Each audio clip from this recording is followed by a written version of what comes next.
What's going on, y'all? Gazer Being 2K back here with my main man Steuben today on a special mini episode of the Gust to Win. We got our hands on an absolute icon right now, a legend. We have Connor LaVelle in the building right now. Connor, what's going on, man?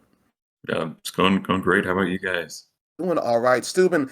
It's an early morning podcast because everyone's getting ready for NAIC. It's 2 days before. I'm up at 6 a.m. West Coast time. West Coast is the best coast though, but I have to be at work in 2 hours. Steuben, how are you holding up this morning? I am drinking an energy drink and water and trying to wake up. Are you going to live? Against my will. But no, this is a mini episode. Normally we go through the whole stonks, we go through the whole 6 prize turn and all that good stuff. We have itinerary. But right now I just want to Connor, I put out a stress call this past Monday looking for help. Message back, and after I realized who you were, I'm like, yo, that's the guy right there. That's him. That's the icon. That's the guy who had like 18 energy on one Blissey. That's the guy that played the Tornadoes and just ruined Azul's whole day. Yeah, I was on my way home, and we had the stream up in the car, in the back of the car, and had the Bluetooth, and I was like, oh my god, look at all these energies. And then like they kept talking about like the pocket tornadoes, and when it happened, I was just like, oh my god. It's like throwing some sand in your face, pocket sand, just man. Yeah, no, Connor, appreciate you giving us the time, man. I know it's early for you too. You're chilling, waiting to go head over to NAIC, aren't you? Yeah. So I'm in Chicago right now, just on a nice vacation between Milwaukee and NAIC. Just hanging out, trying good food, and that's pretty much been my last couple days. All right. Well, congrats on second place. I know you wanted to win it all. You get that close to it, you're like, okay, I'm going to take it. And I can only imagine how you felt, man. But let's just get right down to it. I'm sure Sue and I have a few questions. We might have some questions from the audience over here live on Twitch. But I'll open up with a couple questions. Get that, just basically what I was talking about, to get that close, to the finals. And then to just come runner up. How's that experience, man? How do you feel about all that? I mean, looking back on it now, I'm sure you're happy because you made it that far, but you get that far, you want to win it all, don't you? How's that experience? Yeah, I mean, of course, like it's, at least for me, it was, I have the potential to win, but I was pretty much over the moon as soon as I hit top 8 at this one. Really? I was just really happy.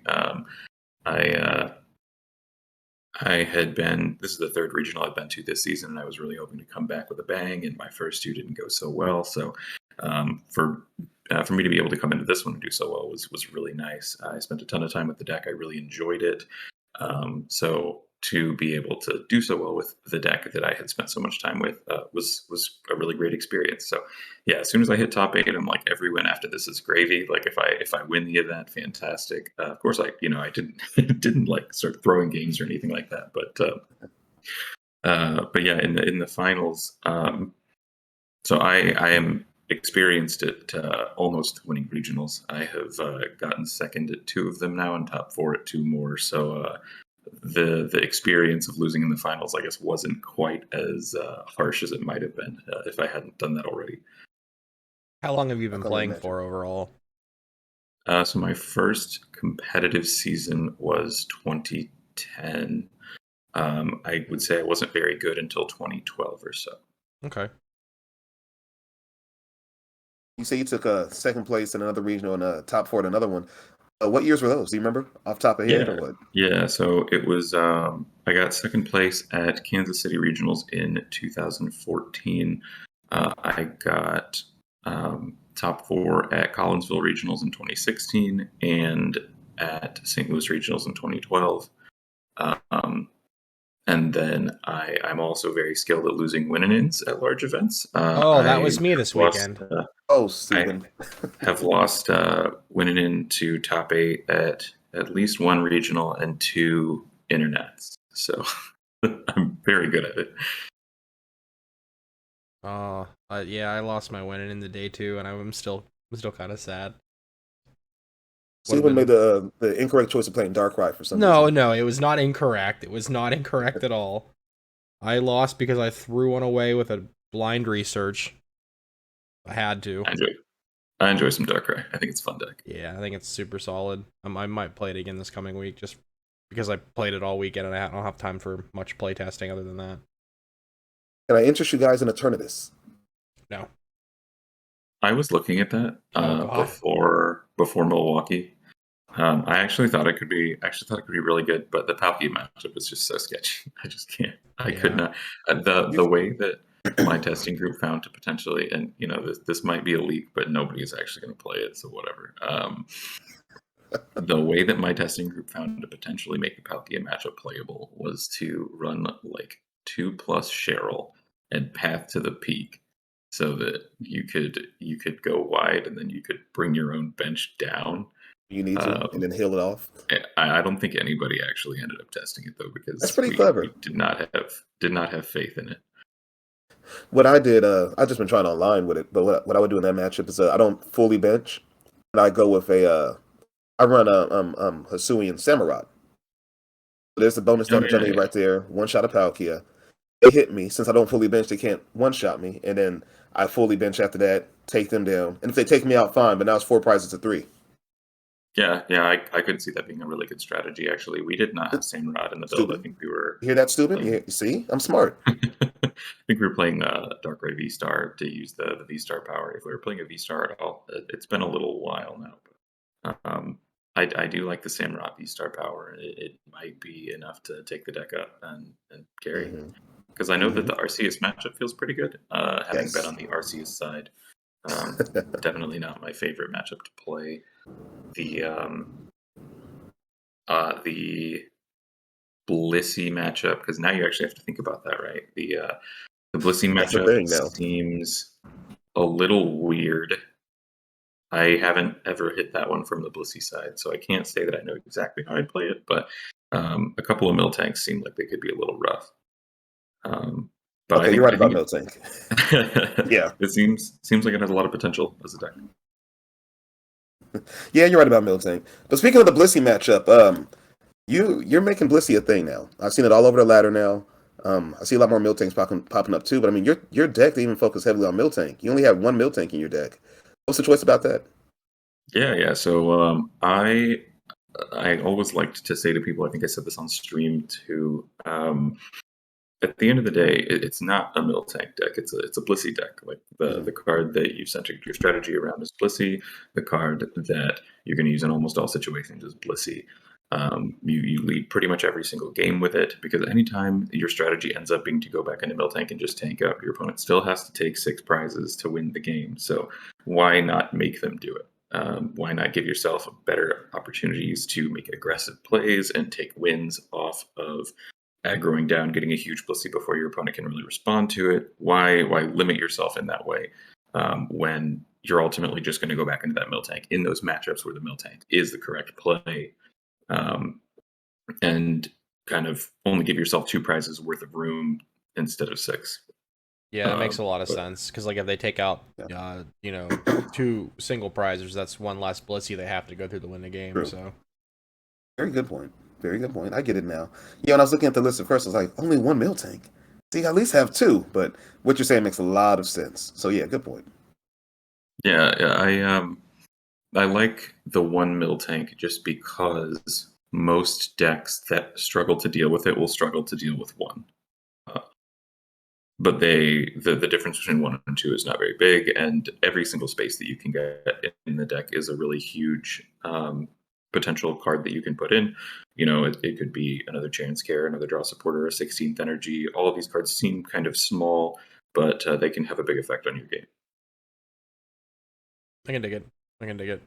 And then what made you want to put the Tornadus in? Was it just because of the expected metagame of the Flying Pikachu? Hold on, I want Connor. I want you to answer that. But Steuben, I know it's early for you. For our viewers watching on Twitch and be watching this on YouTube, any way you can pull up his deck list on off of Twitter? I'm asking for a lot. I have it in front of me. That's as much as you can show it to everyone. I know I'm asking for a lot this early. I'm sorry. I'll buy you a Mountain Dew. It's on Limitless now too. If it's easier for the stream to see the written. I have the link. I'll just drop it in the chat for everybody for the live stream. Perfect. There we go. But yeah, Connor. That Eternatus, like that Eternatus. I mean, I'm sorry, Eternatus. That See, look, Eternatus on my mind now. That's all I can think about now. But no, that Tornadus, like Steuben was asking. Describe that to us, man. Explain that to us.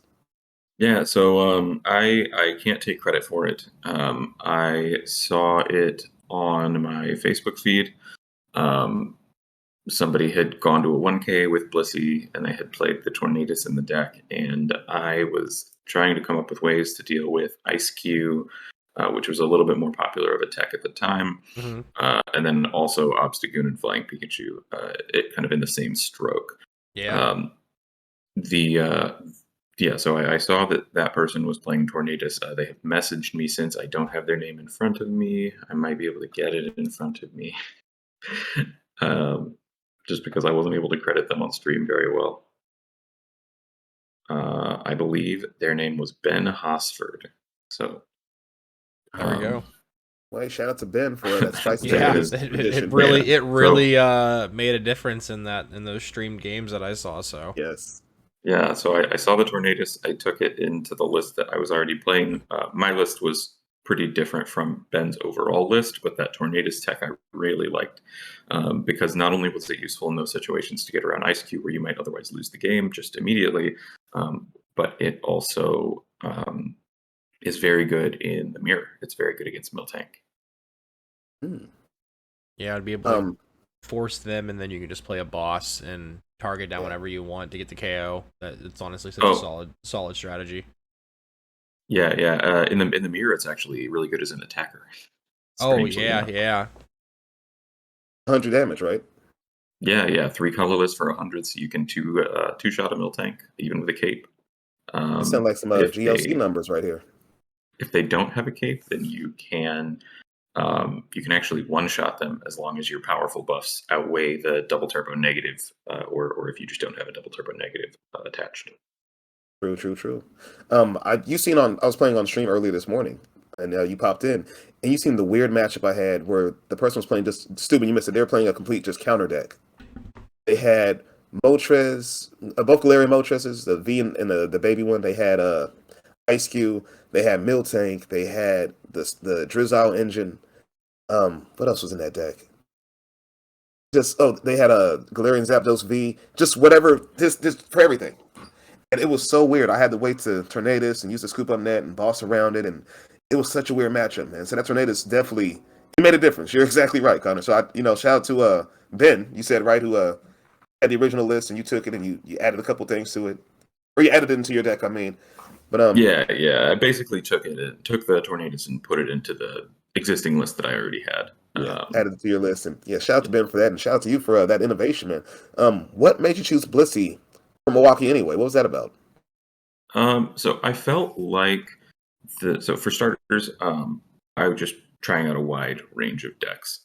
So I tried a whole bunch of stuff. It wasn't just start on Blissey and then stay on Blissey, and that's kind of my experience. I always like to try out a bunch of different decks and see which ones I like the most. I was coming off of a couple events not doing great with Arceus and Teleon, and I kind of realized that I didn't really enjoy the way the deck played. In best of 3, 50 minutes especially, it can be hard to close out 3 games because the deck plays pretty slow, kind of grindy. There are a lot of deck searches and a lot of decision points in turns. So I knew I didn't want to play Arceus and Teleon, so I was shopping around for something else. Some friends of mine, Andrew Martin and Mike Gibbs, played Palkia at the full group, and they did well with that. So I was looking at Palkia, but just kind of testing the waters, seeing how the format was. And I eventually came up on Blissey, and I played, I guess, a late night where I played Jolteon. I played a bad list, didn't even realize it was a bad list until I had already submitted it, and I realized there was no Roxanne in it, and I was like, oh, this is not good.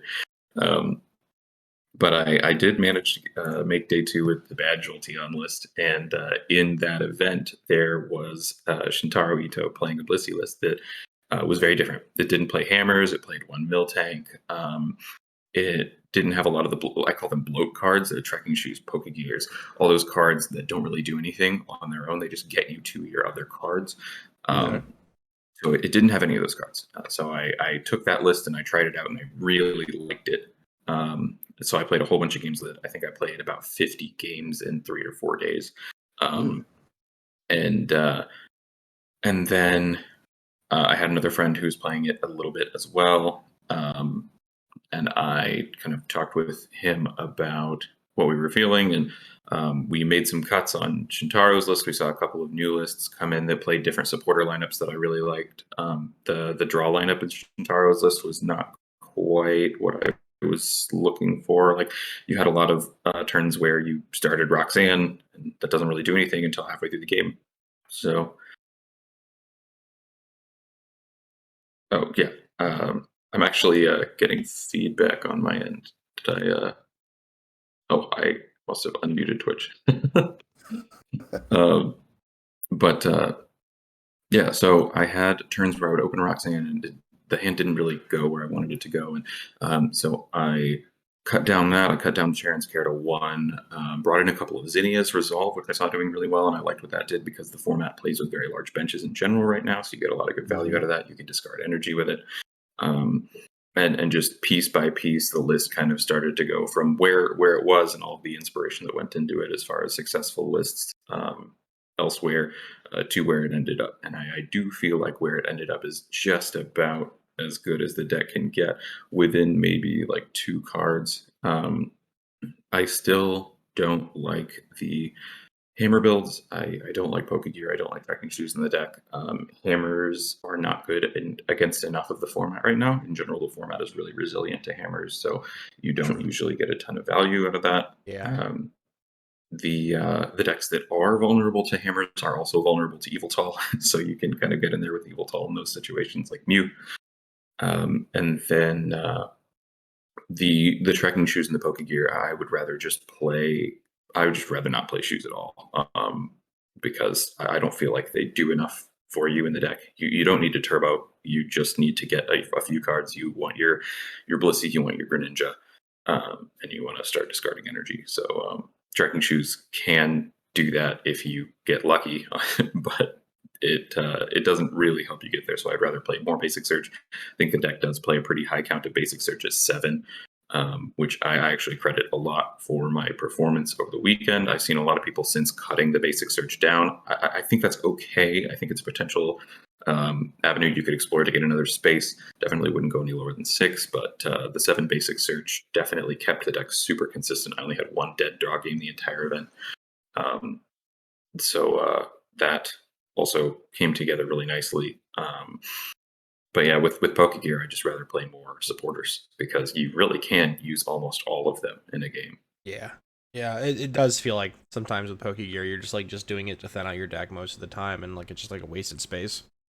I hate when you whiff the Pokegear. Yeah, then you don't have anything, and you could have just had a supporter instead of the Pokegear too.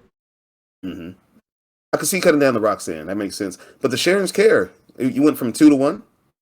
Yeah. So the Shintaro's list originally had 2. I played it with 2 for a long time, but a lot of the time, what ends up happening is it resets your tempo too much, because a lot of the situations where I would end up, a lot of the situations in Blissey, you are not just infinitely protecting this one gigantic Blissey. A lot of the time, you will take a big knockout and acknowledge that you're going to get knocked out in return, but in the process, you've probably taken 2 knockouts. So you have, or either that or you traded even for something that required your opponent to dedicate more resources to it, especially with things like Lucky Energy. Yeah. With Blissey, Mm-hmm. with Blissey having 300 HP and you having a couple of Lucky Energy attached, I mean, you really have dedicated nothing to this thing. And you've drawn a bunch of cards, and your opponent has spent a ton of resources, and you've either traded even or gone positive. And in the cases where your opponent can't deal with a gigantic Blissey, of course, you can just run over them with the game. But with Sharon's Care, I was struggling to find situations where the loss in tempo was worth it, because you remove a lot of energy from your board in those cases. And it's really useful when you need it, for sure, especially if your opponent goes for boss plays or whatever. You can just rewind their entire turn, and they've lost a boss. But on the whole, I preferred other healing options more. I preferred the Hyper Potions, the Yell Towels. Switch Card's not a great healing card, but it does do some stuff sometimes. But the one Sharon's Care I really like. I could see going back up to 2. There were situations where I wished I had it and I didn't. But I just they weren't frequent enough to really motivate me to go back up to a second. Fair enough. Fair enough. I get it. So leading into NAIC, are you considering this deck a second time, or are you, and you don't have to leak it if you don't want to, are you considering something completely different? Hard to say. My testing group is looking at a lot of stuff. Unfortunately, I have not really been able to test on my own at all because I've been on vacation, unfortunately, right? But, Yeah. I've been on vacation, so I've basically been keeping up with their developments, and it's definitely a consideration just because I would say for the first time ever, I actually felt good, like physically. I felt good after 17 rounds of play, which I'm sure you guys have played in even day one before 9 rounds. By the end of day one, you're like, oh my gosh, I feel awful. Like it depends. Like I remember playing this was 2018. I just said screw it this year, and I played when they redid the Ludicolo Macargo deck. I played that at Philly, and I played all 9 rounds. I did terrible, but I had an absolute fun time, and I felt really good about it. And then if I play something like Arceus with Inteleon or whatever, I'm like, Yeah, absolutely. So definitely gotta play something you like and something you have fun with, right? If you're gonna play that long. Yeah, and it also it plays really fast games. I mean, there are not a ton of decision points in any given turn. When you play an Inteleon deck, you might have a game with fewer turns, but each turn is significantly longer. Blissey is interesting because it plays a lot of turns, but the turns are pretty short. So I never actually, the first time I went to time in the entire event, because my one tie or my 2 ties were both IDs. The one time I went to time in the entire event was in top 4. So that was like a tremendous benefit to just play a deck that was one very consistent, because Blissey, like I said, you need so few cards for the deck to do what it wants to do. You have so many ways to get there. So super crazy consistent deck. And then so super consistent, not a lot of decision points, doesn't play a lot of games. It is a tricky deck to play for sure. I think a lot of people have maybe assumed that it is very straightforward or very easy to play, or it doesn't require a lot of thought. But no, the games I played one on stream this morning. I played a few last night, and there's some decisions you have to make. It's not as much like you say with as far as dig into the deck every turn with Inteleon or with Drizzile, but you see me earlier. I was like, do I cape this right now? Should I retreat? Should I attack? It's some thinking behind it. Yeah, absolutely. And the deck is all about forcing your opponent to use as many resources as possible while they deal with your increasingly large threats. So making a bad decision in terms of allowing your opponent to take easier prizes or not putting yourself in the most aggressively powerful position you can, you can really offset the rhythm of your game. And it doesn't make many mistakes like that to make the deck feel significantly worse, just because you do have so few decision points in a turn. If you get 1 of 4, let's say, wrong, then suddenly the deck starts to feel a lot worse.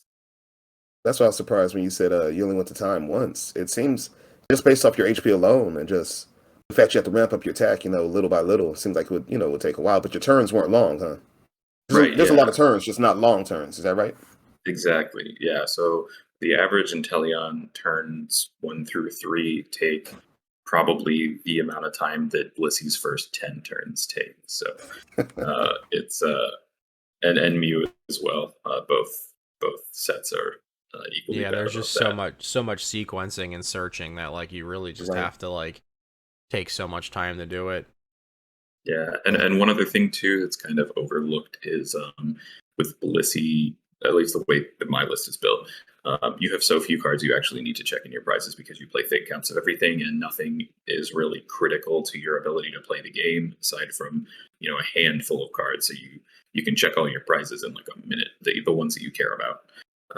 Whereas with Inteleon, I mean, you spend the full 2 minutes of that first search just going through and checking prizes. Oh yeah, there are just so many 1-ofs and all those 1-of supporters, and yeah. Then if you're missing one, that changes your whole line of process, your whole thought process. You have to figure out your new line of play, and man, I know about all this because I don't play a lot of Inteleon, but I play I've been playing a lot of Reggie. I'm a Reggie main now, and the sequencing of, okay, when to draw this card, okay, when do I use Dragon's Horde, and just those turns take a while too. So I can only imagine. And when I play a Mew matchup, we're playing solitaire back and forth. I'm Mm-hmm. playing a game for 5 minutes, and they play the game for 5 minutes. So I can only imagine. Um, yeah, this I played the deck, and there's some thinking behind it on certain points, but for the most part, my turns lasted not long at all. It's quick turns. Yeah, yeah, absolutely. So all of that is to say, I'm definitely considering Blissey for Okay. NAIC just because it has a lot of advantages, especially over such a long event. Maybe at a cup, I wouldn't really be considering it because the meta is definitely more attuned to it. People are more aware of it. You're going to be more likely to run into decks that are prepared for you. Um, but just the value of playing a deck that is super consistent, that you know that you can play very well, that plays very fast games. There are a lot of these advantages that people don't really think about, especially if they're coming from online events and into the IRL setting. These advantages that end up being absolutely massive over the course of a long day. So I do like it still. I think it could be a good play if you're very comfortable with it. Okay. I think that people who are picking it up between Milwaukee and NAIC have a very tall task ahead of them because there's a lot of math, there are a lot of nuances, there are a lot of strange decisions that you need to become comfortable with very quickly. Um, I know a friend of mine, Andrew Martin, he is regional champion. I talked about him a little bit earlier, I think, but he's regional champion, really excellent player. He picked it up. He actually ended up playing the same 60 as me at Milwaukee. Didn't do very well, but he said watching the stream games over the weekend, and this was, he had played double-digit games, probably 30 plus games I had to imagine with the deck before Milwaukee. He said some of the stream games I was like making lines of play that he hadn't even considered. So like the number of strange things that you have to learn and the way that you have to prioritize your prizes and where you put your damage and all of that. It can make the deck much more difficult to learn than it originally seems. So for people looking to pick it up in a couple of days, I hope you have a lot of time to spend with it. Yeah. Because Oh yeah. playing games with it, Gotta get uh, those games in. yeah, playing games, some decks, I think that playing games is actually not always the best way to learn them. Really thinking through matchups and that kind of thing can be very helpful. Or watching people who are very good with it. But with Blissey, I feel like playing games is absolutely the best way you can go about becoming better with it. Okay. So how do you think the meta for this weekend is going to adapt from the results of Milwaukee? Especially seeing you getting second place with this deck. Do you think a lot of people are going to attempt to find ways to play around it and expect it more in the general metagame? The short answer is yes. I definitely think the meta will be more prepared for it. Um, the question becomes how much more prepared will the meta be for it? How much more will people respect it? At the end of the day, there were only 3 Blissies in day 2. So it's not as though it's an omnipresent deck that you're going to run into for sure. You kind of have to reassess what you think your meta composition is looking like. I've seen a lot of people online who are taking the results from the weekend and they're still not dealing with Blissey, and I actually think that's a fine way to go about preparing for the next event. Is just playing a deck that has a game plan against it or can beat it, and just being okay with that. So like Arceus and Teleon, I think has a generally pretty poor Blissey matchup if the Blissey player is proficient at the matchup. But against a less experienced Blissey player, or if the Blissey player doesn't draw very well, or things like that, you can absolutely steal that win. So I think there's a lot of merit to that. I have seen. I've looked at lists from online events, and I have seen techs coming out more often from decks that maybe previously didn't tech for it.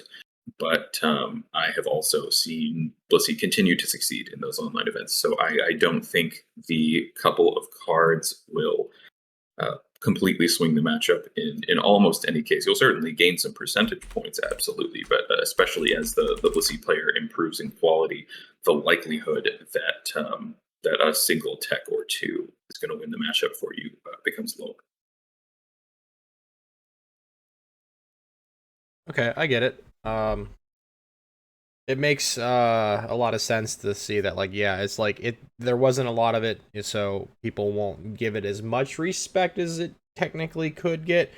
But yeah, if it was something like Palkia where everyone's like just trying to splash in a Raikou or a Zero Aura for whatever reason because of Like how my call. popular it is, then I can get it there for sure. Playing cards to get around this matchup would definitely like overall decrease your consistency of your deck. So Yeah. I don't think a lot of people are going to be worried about the Blissey matchup. That was my call, though. Like I told you earlier, Raikou and just splashing went in, boom, take care of Palkia. Palkia's everywhere. But not a lot of people, are seeing Blissey on the uptick like this, or Duraludon for that matter. It was a beautiful finals matchup back there in Milwaukee. It was something different than what we saw the weekend before that when it was just yeah, that Palkia versus was Palkia. honestly like one of the best finals matches I've seen in Pokemon in a long time. Honestly, I mean compared to what Vancouver, where it was just like, oh cool, nothing happened. This game was over in 5 minutes. Yeah, I think this season has kind of been plagued, or the second half, I guess, of the season has been kind of plagued with bad finals matches for sure. So glad to have upset that trend at least. Um, but yeah, as far as metagame goes, um, people will be more prepared for Blissey for sure. Whether that preparation actually goes the distance has yet to be seen. But to your point, you slot in Raikou, you slot in Zero or whatever for Palkia, or against Mew, you slot in this Dark package. Mew had the added detriment that the Dark Pokemon also just happened to be some of the best attackers in the format. So decks are pretty happy to play the Dark Pokemon just in general because they could use them against everything. But with Blissey, the typical fighting counters are not very good. So No. Zapdos V not very good against Blissey. It doesn't get around it doesn't get around Miltank. With Dunsparce in play, it doesn't one-shot a Blissey. With Path in play, it basically can't attack. Like, there are just so many. And Blissey plays 1v in play, so you basically have to go like Raihound attach double turbo. And some decks, or a lot of decks that play Zapdos aren't even going to play double turbo. And it's like so many walls between there. I have seen Medicham V with a Rapid Strike energy and glasses in some decks. Which at first was really threatening to me, and then I realized you could just Cry of Destruction and remove the Rapid Strike energy, and then they could never do it again. That was just it. They'll score that one big knockout, and then after that, yeah, it's like, okay, Yeah, not much follow up. Right, I have 600 more HP of attackers for you to get through, so good luck. But yeah, so it's not as easy to counter. The cards that kind of work toward countering it are one-offs, or they're only good in some situations. So like the canceling Cologne is one that we see a lot. They're good, but they're not absolute. Yeah, you have to have it at the right moment in time. Some people might have to throw it away with the research, and then it's gone forever, and you're never going to get it back. There's no way to recur those resources like that either. It's just a one of. So yeah, it's a one of. It's gone. How consistent is it really to have those options at all? Especially when it doesn't matter in every single matchup that you're going to face throughout the course of a 9-round tournament at the bare minimum. Yeah, a lot of the counters are not very useful against other decks, which is a detriment as well. And even cards like canceling Cologne, when they go off perfectly exactly how you want them, the game isn't over. Like, you've just gotten through this one hurdle in the matchup. So I do feel in some part the deck is resilient to counters. We'll definitely have to see after NAIC. I'm not going to come out here and say, "Oh, the deck is uncounterable." Yeah, That's just not true. But I think Palkia is much worse in that regard as far as being uncounterable, because most of Palkia's counters are not very good. Yeah, you're just trading like two prizes for one. Like the Zero Aura is cool, but you also have to have a Choice Belt or a Leon or something to make it work. Yeah. And it just feels inconsistent. That does. I've seen it before, and I'm like, why do you have that? I've seen Mew try to tech for dark types with a Selgor. And I'm like, that's cool if you're into the dark matchup, but when you don't, it's just there now. So. And even then, not every dark Pokemon is weak to grass. Some of them are weak to fighting, so it depends on what they're playing. True. So I think what you've done, Connor, playing Blissey and getting it this far, even you said there was 3 in day 2. I'm still not entirely sure that the meta is going to call for Blissey counters. So I can kind of see you taking it, running it back with Blissey, doing okay this time. People will be, a little leery of that Tornadus now. They're kind of, on lookout for that. I can still see you doing okay with it. Your decision to put the whole list on your Twitter, though, that was kind of a bold decision there. Yeah. So with top 8 lists, usually, I think they still do this. I think like Pokemon releases them or Arcanine releases them or something. Like with top 8 lists, there's an inevitability, some inevitability factor. I didn't know if it would come out before NAIC, but I figured I know it will come out at some point here. So let's take advantage, strike while the iron is hot. Let's get this out there so people can see it. Get that Twitter clout, baby. Let's go. Yeah, get the I think your picture that has over 1,000 likes. So yeah, that was amazing. I get it. I get it now. When I made the tweet, I don't even know if I had 200 followers. I don't tweet very often, so yeah, for that to blow up and get over 1,000 is really nuts. But yeah, so that was the reason why I posted it with top 8 lists. There's like some inevitability that the lists will eventually become public, and Arcanine has become faster and faster about turning that kind of thing around. So I didn't know exactly when it would come around, and everyone saw the Tornadus like on stream, and anyone who wanted to see the Tornadus, or anybody who's engaged in the community and saw the memes or whatever, like knows that the Tornadus is there. I think interestingly, the effect of the Tornadus has been less, people are ready for it now, and more, this deck can't deal with Blissey anymore. Because I saw, I've seen actually quite a few people now that were teching for Blissey with Flying Pikachu, with Ice Cube, that kind of thing. Those decks have really been on the downturn, I've noticed, at least in the events that I've seen, and on Twitter and all that, because the counter just doesn't work the way people want it to anymore. So as opposed to, now we're ready for Tornadus and we can counter this deck still, it's, this counter doesn't really work anymore. and they just move away from it. Yeah, and then you have more spots for consistency cards just to play a better game overall. Mm-hmm. Yeah. I do think Tornadus is still worth it. Like if I play the deck this weekend, I'll definitely still play Tornadus. Okay. But yeah, the effect has. I was initially worried that the effect would be that people prepare for it, and then I thought more about that being a difficult thing to do. And the meta, what I've seen at least, has kind of responded to that in not really trying to prepare for the Tornadus. So in terms of preparation in general, if you can give any statements to the audience, whether they're experienced or not, how do you normally prepare for a tournament, and any tips or advice you can give to people leading into NAIC, especially if it might be their first event ever? What do you have to say for them? So I'll do tournament prep in general and then NAIC. Tournament prep in general, I like to play a ton of games. I really like to play a ton of games with different decks, really get a feeling for what I like, what lists I like. So I guess as a point of dissent, because I think that the public discourse surrounding online events has largely been, they're irrelevant.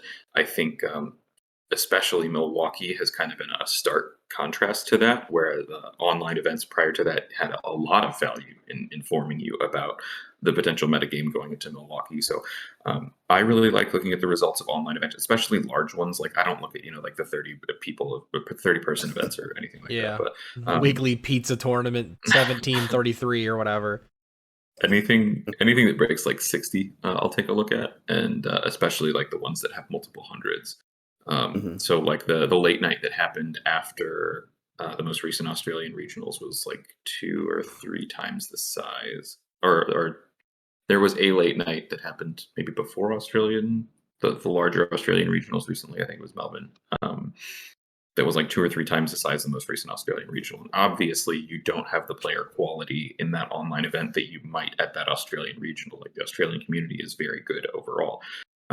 But that's not to say It's not to say it's an irrelevant event. These decks still had to persevere through a very long event. In the top 8 of that event, there was like Gustavo Wada, Shintaro Ito, like world champions. And Yeah.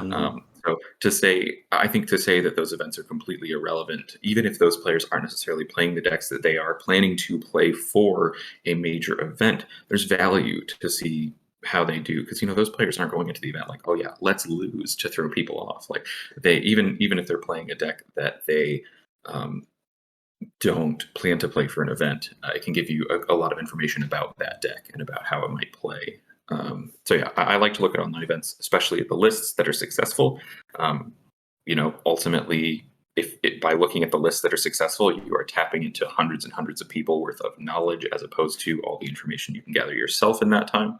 So you can look at an online list and say, I don't like any of this, and then just move on, and that's you haven't lost anything. You spent a couple of minutes looking at what did well. But in the event you see a deck that you really like, in my case, I saw that Shintaro's Blissey list that I used as a starting point for the list that I ended up playing in Milwaukee.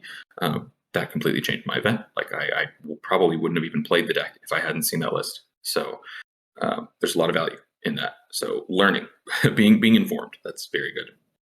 So if you didn't run into Shintaro's list, like you said, you made your field changes and stuff like that. If there was no Shintaro, there was no Blissey, what would you have played? Hard to say. Probably an Arceus Bibarel list. I really like the way that deck plays. I just think it's a lot of fun. I think that there's a lot of versatility in the core. I like the Jolteon engine, the shutting down Inteleon. I think that's really good. You said recently you said you didn't do well with Arceus and Inteleon, so you're just going to switch over to Bibarel? Yeah, well, honestly, I was testing Bibarel more than Inteleon, especially before that second regional. I just, Bibarel, this was an instance of me not having a ton of confidence in myself, especially after not having done well coming back into the competitive scene. Bibarel was testing super well for me.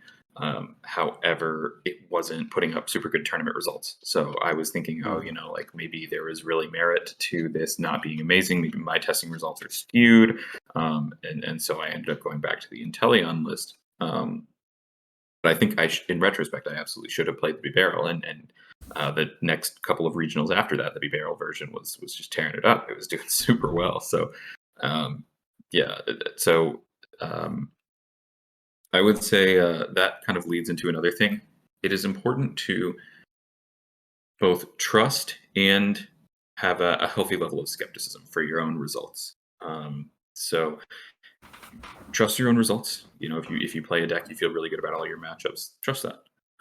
But at the same time, if you play a deck, your local community is maybe not the best, and you only play it at locals and you do really well at locals, you have to kind of take that with a grain of salt. You say, maybe my local 13-year-old Palkia player is not quite as good as Tord Reklev. Little Timmy can't hang.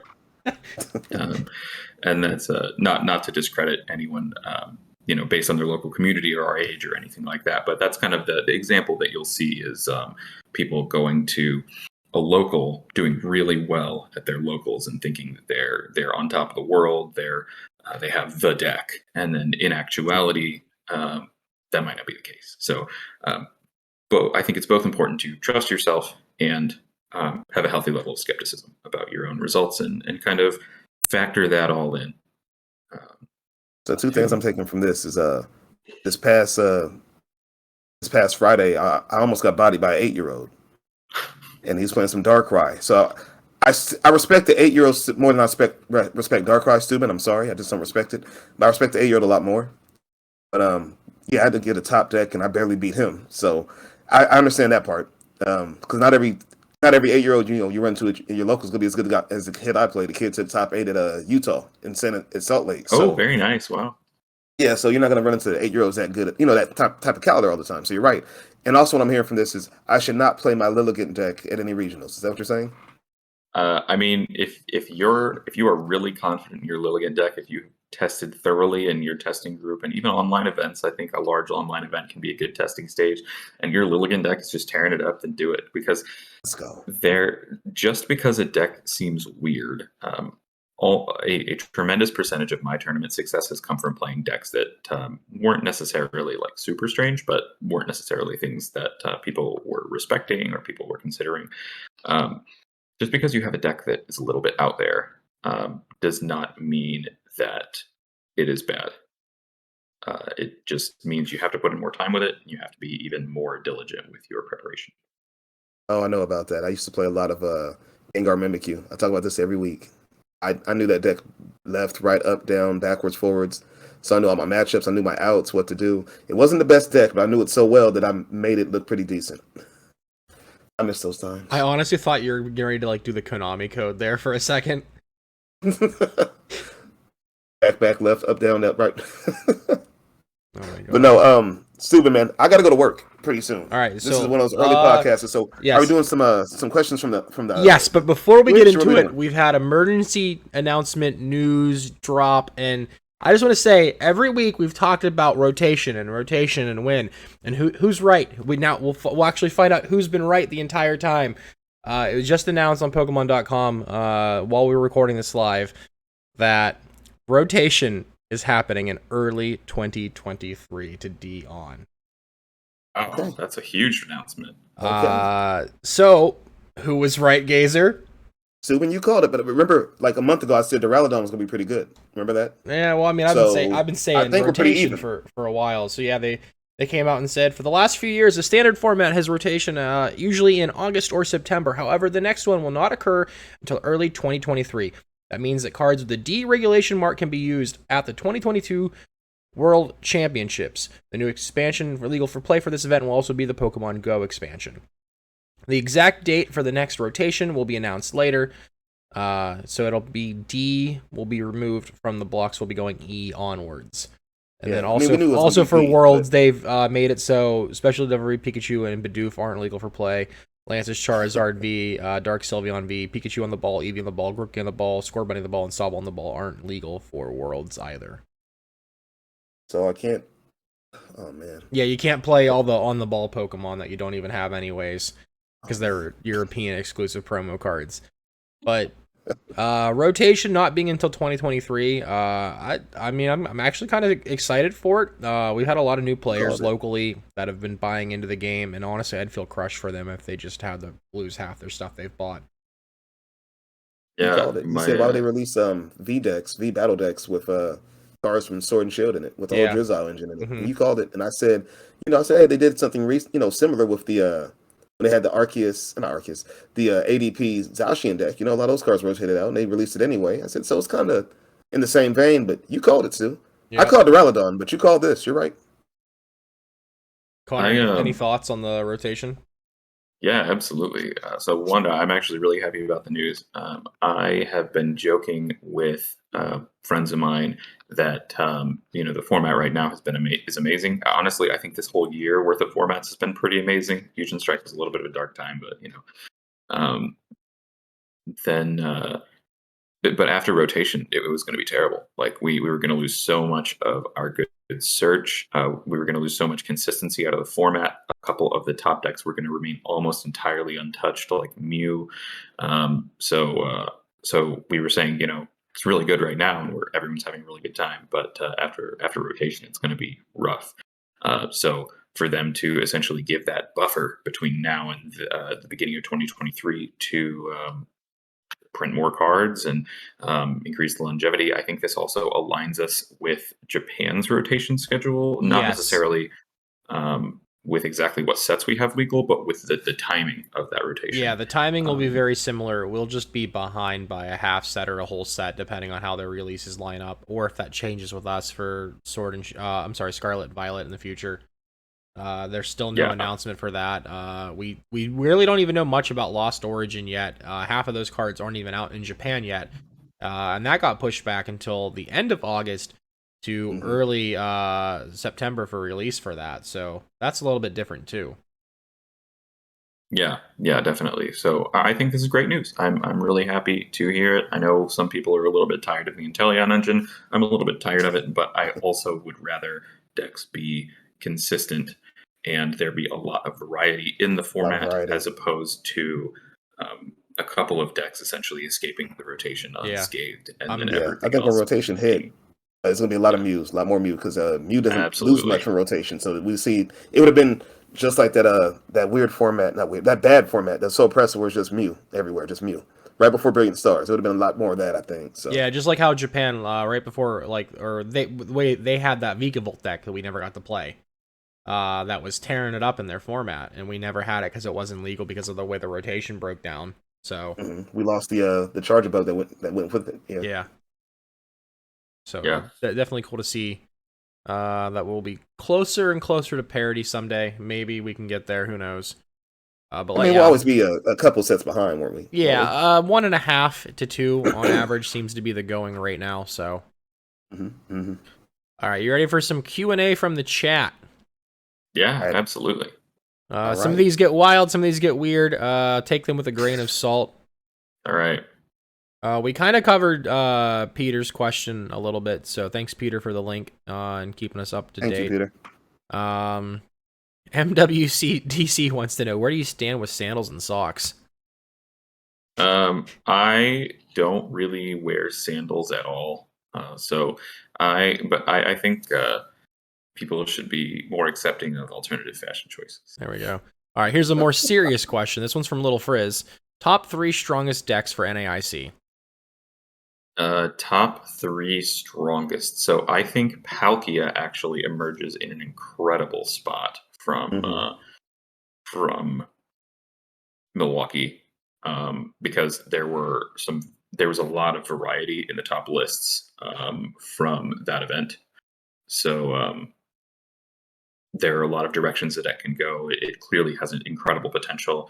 So that deck looks really strong. Arceus variants look very strong as well. I think much stronger than people originally thought headed into Milwaukee. Of course, Arceus Duraludon taking the title. I think that deck is very good. It is quite difficult to counter for sure. There are not a lot of cards that you can just kind of slot into your deck and say, okay, I win the Duraludon matchup now. So I think that deck has a lot of resilience, but also Arceus and Teleon, and we might see a resurgence in some of the barrel variants. We saw the Arceus Charizard deck on stream.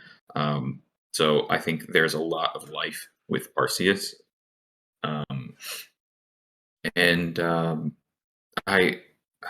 The third one is a big question mark for me. I'd like to say Blissey. I do like it personally, but I don't necessarily. I would recommend it to most people who wanted to pick it up. I don't think that it will do exceptionally well on the larger scale because I think some of those counter matchups are going to be tricky to navigate. I think Mew is in a really interesting spot because the format isn't really looking at it to the same degree, but the format wasn't really trying to counter Mew in Milwaukee either, and it still didn't do that well. I mean, there's Mew that finished in the top 4, wasn't it? Yeah, there was one. I mean, as far as like if a tier 1 meta deck goes into an event essentially uncountered, and it comes out not doing very well, it kind of makes you question: is this deck quite as good in the current format as we originally thought, or as the previous assumption has been? Which I do think Mew is still very strong, but I think Mew is kind of hit as collateral damage by some of the developments in the format. The Mew list will have to adapt to be able to have a better matchup against Duraludon. Roxanne has been, especially in combination with Path, has been a pretty big blow to Mew's ability to close out games. The Palkia matchup is even to slightly Palkia favored with current builds. I don't know. I feel like if Mew is gonna have an event where it just like totally breaks out and does insane again, it's gonna be NAIC, because people are not looking at it in the same way that they have been, even less so than Milwaukee. It still has all the pieces that it had before. It's just the question of, is the reason why Mew didn't do as well at Milwaukee because it did still run into some of those counters because the meta was a little bit more hostile and the meta will be more favorable going forward? Or is it because the decks that are good now just happen to be much better into Mew? I think that's the big question. So write that down. You guys heard it here first. Connor says if Mew's going to break through sometime soon, it's probably this weekend. Also, if you guys didn't see that, Subin's holding a small Darkrai figurine. I think he's trying to tell you he cries in the dark about his deck choice or something like that. No. I mean, honestly, my deck was fine. I I lost in game 3 on my winning end. That's if that doesn't say the Darkrai has a chance, then I don't know what does. Like Darkrai. Oh, sorry. I was up at 6 a.m. in Darkrai. Oh, my bad, Stu. Next question though. This is from our guy Bell. Oh, okay. All right. Okay. Yeah. Okay. Why does Stupin play bad decks in majors? So it's not necessarily that they're bad decks. All right. It's that I don't like to play the deck that has the biggest target on its back. Simply because it just feels better for me to not have to worry about always having something countering me every round. Like, if I played Mew, you have to worry about, like, all right, what am I going to hit next round? Okay, they have the Dark package, they have this, they have the counter, they have Roxanne Path to shut me down. And, like, I like to play decks that don't have to lose the same general counters compared to most players. If people have a massive target on Palkia's back, I don't want to play Palkia just because I know it's got a target on its back. And normally I'm comfortable with whatever I'm playing with. Like at Indy, I played Rapid Strike and Telly on VMAX, and I had a fun time. I went 4-2-3. I just had too many draws. It wasn't a losing record by any means, so not a bad deck. Inteleon. I respect Rapid Strike and Inteleon. It's that Darkrai. All right, Gazer. Well, we'll see what happens. We'll see what happens. All right, this is a dual question, I guess. This is a weird one. So hopefully, combo question. Hopefully, we don't offend the person that's in question here. Passpin2 wants to know: did you meet Trainer Chip?